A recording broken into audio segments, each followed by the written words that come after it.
Oke. Ya. Salam Merdeka Literasi. Ya, kesempatan kali ini kita masih dengan modul yang ke-8 tentang artikel ilmiah yang di dalamnya terdapat berbagai jenis artikel.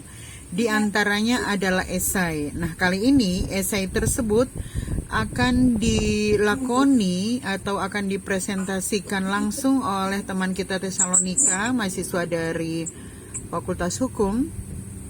Mahasiswa dari Fakultas MIPA, Prodi Kimia akan mempresentasikannya. Kita dengarkan bersama bagaimana pengalaman Tesalonika sepanjang mengikuti pembelajaran jarak jauh pada masa pandemi saat ini. Disilakan, Tessa.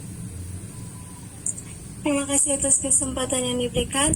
Salam Merdeka Literasi. Pada saat ini saya akan mempresentasikan tentang artikel ilmiah tentang pembelajaran jarak jauh atau PJJ. Sebelum itu, perkenalkan, nama saya Tesalonika Elsa Majid dengan NIM 20101101004 dari Prodi Kimia. Yang pertama adalah latar belakang. Sejak merebaknya pandemi yang disebabkan oleh virus corona di Indonesia, banyak cara yang dilakukan oleh pemerintah untuk mencegah penyebarannya. Salah satunya adalah melalui surat edaran Kementerian Pendidikan dan Kebudayaan atau Kemendikbud, Direktorat Pendidikan Tinggi nomor 1 tahun 2020 tentang pencegahan penyebaran coronavirus atau COVID-19 di perguruan tinggi. Melalui surat edaran tersebut, pihak Kemendikbud memberikan instruksi kepada perguruan tinggi untuk menyelenggarakan pembelajaran jarak jauh dan menyarankan mahasiswa untuk belajar dari rumah masing-masing. Sebagai usaha pencegahan penyebaran COVID-19, WHO merekomendasikan untuk menghentikan sementara kegiatan-kegiatan yang berpotensi menimbulkan kerumunan massa. Untuk itu, pembelajaran konvensional yang mengumpulkan banyak mahasiswa dalam satu ruangan perlu ditinjau ulang pelaksanaannya.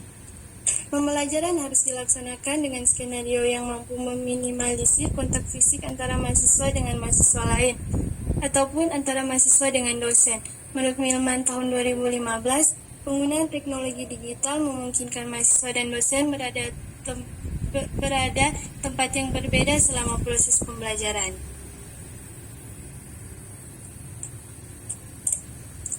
Salah satu bentuk pembelajaran alternatif yang dapat dilaksanakan selama masa darurat COVID-19 adalah pembelajaran secara online. Menurut Maud Dixon dan Gillian tahun 2011, pembelajaran online merupakan pembelajaran yang menggunakan jaringan internet dengan aksesibilitas, konektivitas, fleksibilitas, dan kemampuan untuk memunculkan berbagai jenis interaksi pembelajaran. Pembelajaran online pada pelaksanaannya membutuhkan dukungan perangkat-perangkat mobile seperti telepon pintar, tablet, dan laptop yang dapat digunakan untuk mengakses informasi di mana saja dan kapan saja. Penggunaan teknologi mobile memiliki kontribusi besar di dunia pendidikan. Termasuk di dalamnya adalah capaian tujuan pembelajaran jarak jauh. Berbagai media juga dapat digunakan untuk mendukung pelaksanaan pembelajaran secara online. Misalnya kelas-kelas virtual menggunakan layanan Zoom, Google Classroom, Edmodo, Zoologi, dan aplikasi pesan instan seperti WhatsApp. Pembelajaran secara online bahkan dapat dilakukan melalui media sosial seperti Facebook dan Instagram. Yang kedua, suka duka pelaksanaan PJJ. Yang pertama, tidak perlu banyak persiapan dan pengeluaran.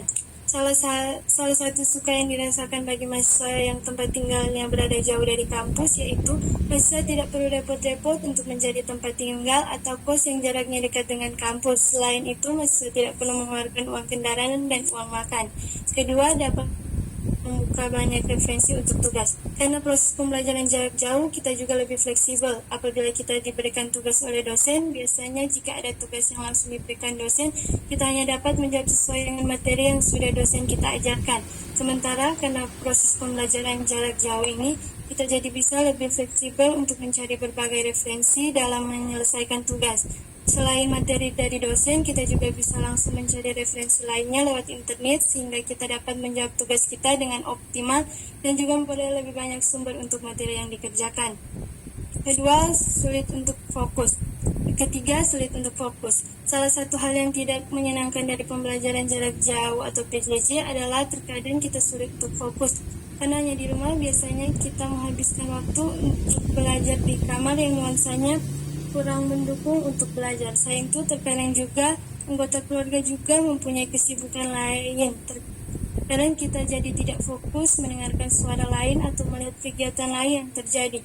Ditambah lagi karena suasana di rumah yang pastinya adalah tempat yang nyaman untuk kita, terutama untuk beristirahat, membuat kita jadi sulit untuk fokus. Keempat, sulit untuk berkonsultasi dengan dosen. Dikarenakan proses pembelajaran dilakukan jarak jauh, proses interaksi antara mahasiswa dan dosen juga menjadi terbatas.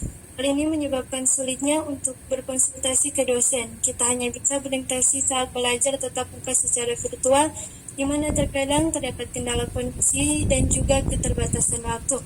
Selain itu, kita juga hanya dapat berinteraksi melalui telepon ataupun pesan singkat, di mana sulit untuk melakukan konsultasi secara optimal. Kelima, jaringan yang terkadang kurang bagus. Hal yang mungkin banyak dialami oleh mahasiswa adalah jaringan yang kurang bagus. Yang terkadang karena jaringan yang kurang bagus ini, mahasiswa tidak dapat mendengar dengan jelas penjelasan dosen, ataupun mahasiswa jadi sering keluar masuk dari kelas virtual.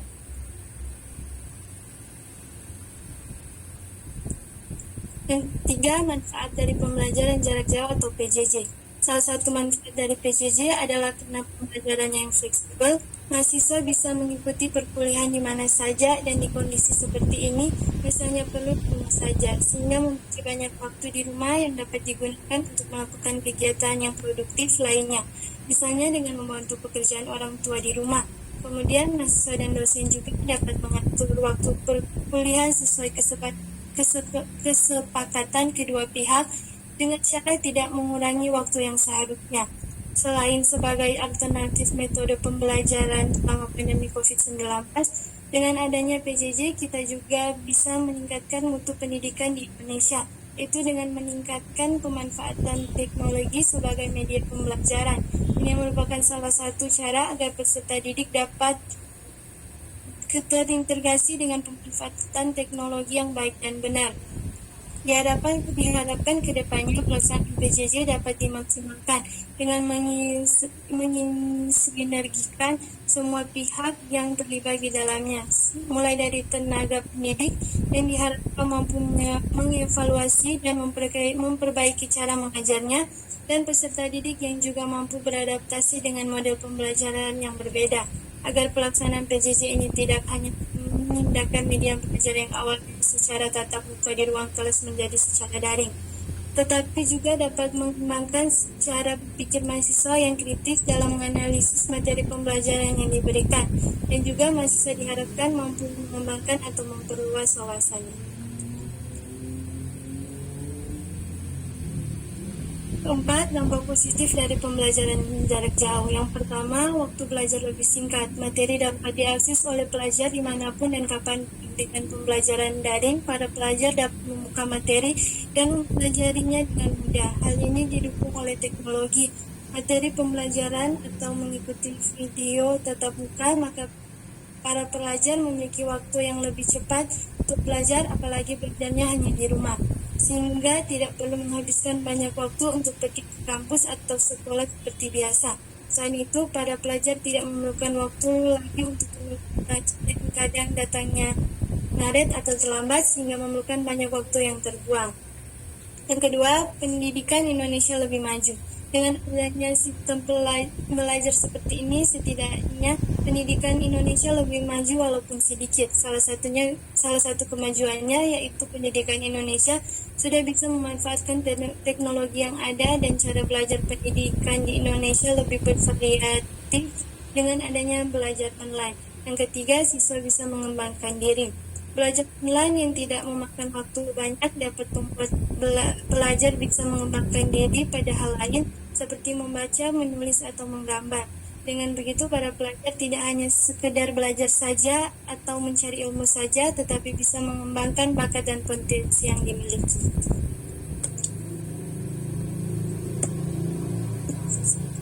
Yang kelima, dampak negatif dari pembelajaran jarak jauh.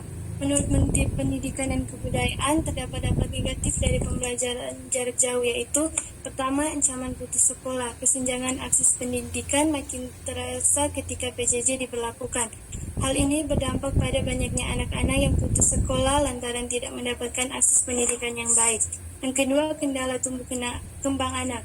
Sekolah menjadi salah satu wahana tumbuh dan berkembang anak. Jika sekolah diberlakukan daring, kesempatan tumbuh kembang anak akan berkurang. Hal ini tampak pada menurunnya angka keikutsertaan pada pendidikan anak usia dini atau PAUD. Yang ketiga, risiko learning loss. PJJ di masa pandemi dikhawatirkan akan menghasilkan learning loss atau kehilangan pembelajaran. Yang keempat, dampak psikososial. PJJ memangkas interaksi antara guru dan siswa. Hal ini berdampak pada tingkat stres anak-anak dan orang tua yang semakin meningkat di tengah pandemi. Menteri Pendidikan dan Kebudayaan berkata, minimnya interaksi anak-anak dengan guru atau dosen dan teman-temannya menyebabkan tingkat dalam rumah baik orang tua maupun anak-anak meningkat secara drastis. Keenam, solusi untuk pembelajaran jarak jauh atau PJJ. Beberapa solusi yang telah diberikan pemerintah adalah terdapat beberapa peraturan yang telah dengan jelas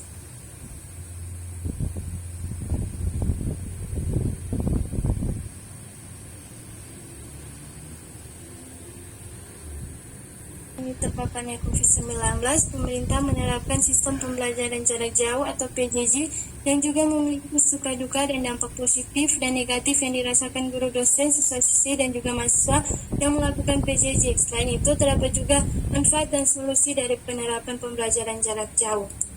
Demikianlah presentasi saya, terima kasih. Baik, terima kasih.